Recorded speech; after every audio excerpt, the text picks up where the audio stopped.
नमस्कार किसान मित्रों, हमारे देश की मुख्य फसल धान है और इसकी अधिकतम उत्पादन खरीफ में ली जाती है।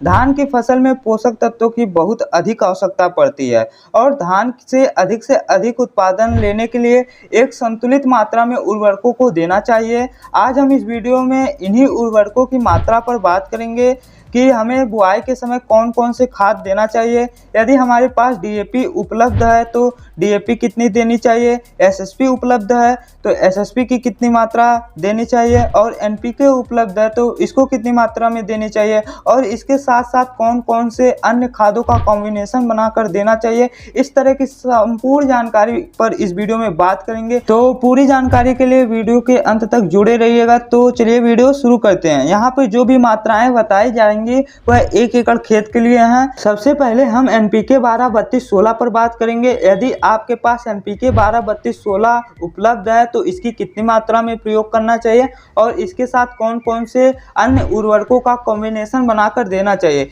एनपीके 12-32-16 में तीनों जो है प्राथमिक पोषक तत्व तो पाए जाते हैं। जो एनपीके 12-32-16 में नाइट्रोजन पाया जाता है वह 12%, फास्फोरस जो पाया जाता है वह 32% और पोटाश जो पाया जाता है वह 16% है। यदि एनपीके 12-32-16 की मात्रा पर बात करें तो आप जब धान की रोपाई करने जा रहे होंगे तो आखिरी जुताई समय जो है, जब आप आखिरी जुताई करने जा रहे हो उससे पहले 80 किलोग्राम एनपीके 12-32-16 का प्रयोग करें और इसके साथ 14 किलोग्राम यूरिया और 6 किलोग्राम एमओपी दें।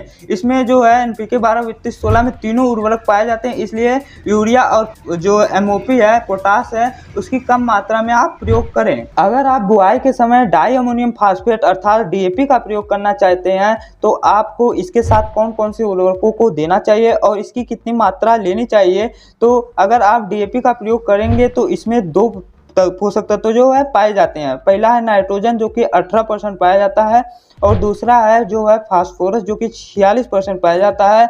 बुआई के समय आप 52 किलोग्राम प्रति एकड़ के दर से डीएपी का प्रयोग करें। डीएपी के साथ आप लगभग 14 किलोग्राम यूरिया का प्रयोग करें और डीएपी में जो है पोटाश तत्व नहीं पाया जाता है तो इसका थोड़ा अधिक मात्रा में आपको प्रयोग करना है। बुआई के समय लगभग आपको 27 किलोग्राम पोटाश का प्रयोग करना है। यह तो बात हो गई एनपीके 12-32-16 और डीएपी के बारे में। अगर आपके पास बुआई के समय एसएसपी सिंगल सुपर फास्फेट उपलब्ध है तो इसकी कितनी मात्रा में प्रयोग करना चाहिए और इसके साथ कौन कौन से अन्य उर्वरकों का कॉम्बिनेशन बनाना चाहिए और उनको कितनी मात्रा में देनी चाहिए, इस पर बात करें तो सिंगल सुपर फास्फेट एसएसपी में जो सिर्फ है फास्फोरस तत्व पाया जाता है प्राथमिक पोषक तत्व के रूप में, न तो इसमें नाइट्रोजन पाया जाता है न तो इसमें पोटाश पाया जाता है, इसमें सिर्फ फास्फोरस पाया जाता है और इसमें अन्य द्वितीयक पोषक तत्व सल्फर और कैल्शियम भी पाया जाता है। एसएसपी में फास्फोरस डीएपी और एनपीके 12-32-16 के अपेक्षा कम मिलती है,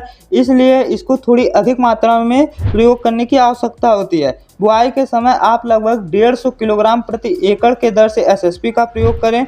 इसके साथ आप 35 किलोग्राम यूरिया और लगभग 27 kilogram MOP muriate of potash दें। मित्रों, यह जो हिसाब है वह 120:7:40 के हिसाब से है। यदि आपकी धान की फसल 120 दिन से कम का समय लेती है पककर तैयार होने में तो यह अनुपात उपयुक्त है। अगर आपकी धान की फसल 120 से थोड़ा अधिक समय लेती है पकने में तो आप प्रति एकड़ दर से 9 किलोग्राम यूरिया की मात्रा बढ़ा दें। आपको रोपाई से 30 दिन बाद और 50 दिन बाद दूसरी व तीसरी यूरिया का प्रयोग करना है। इस समय आपको लगभग 35 किलोग्राम प्रति एकड़ के दर से यूरिया का प्रयोग करना है।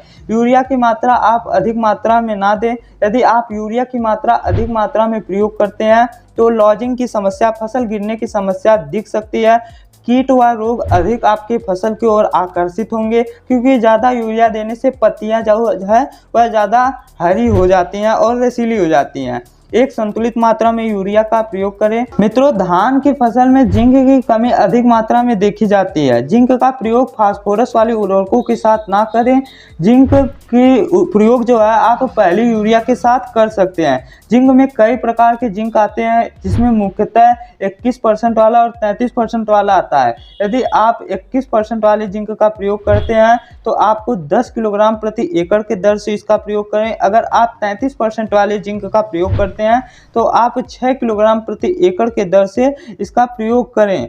तो आज की वीडियो में बस इतना ही। आशा करते हैं यह आपको वीडियो अच्छी लगी होगी। अगर आपको यह वीडियो अच्छी लगी होगी तो वीडियो को लाइक, चैनल को सब्सक्राइब करना मत भूलिएगा। अब मिलेंगे एक नए वीडियो के साथ, तब तक के लिए धन्यवाद।